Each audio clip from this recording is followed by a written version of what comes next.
একটি বেসরকারি স্বর্ণ ঋণ দানকারী সংস্থায় নগদ এবং গয়না তছরূপের অভিযুক্ত ওই সংস্থারই ম্যানেজার। ঘটনাটি ঘটেছে উত্তরপাড়ার জেকে স্ট্রিট শাখায়।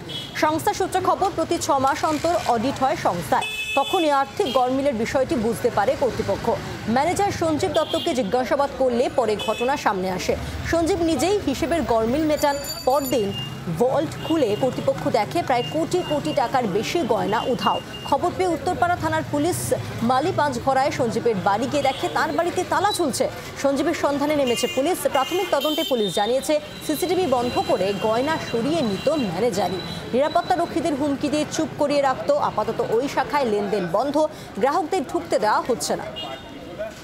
আমার একটু সমস্যার জন্য আমি বাড়ি থেকে কিছু গোল্ড রেখে এখান থেকে কিছু ক্যাশ নিয়েছিলাম। কথোপকথনে মানুষের থেকে যা শুনতে পেলাম, এখানকার ম্যানেজার যিনি ছিলেন অনেক পয়সা এবং সোনা দুটোই এখান থেকে করে উনি নিয়ে গেছেন এবং উনি পলাতক। সাধারণ মানুষ, ছাপোষা মানুষ অভাবে বা কোনো প্রয়োজনেতে এখানে সোনা রাখছে।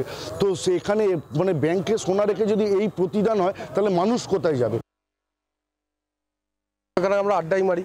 তো আমার নিজের দুটো বন্ধু, তাদের এখানে সোনা রাখা ছিল, তো সেটা তারাও তাই ওই জন্য ওয়ারি।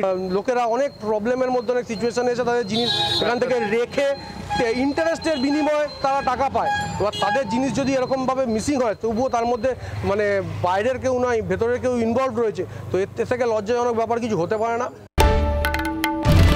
বাংলার আওয়াজ, বাঙালির আবেগ, জি 24 ঘন্টা।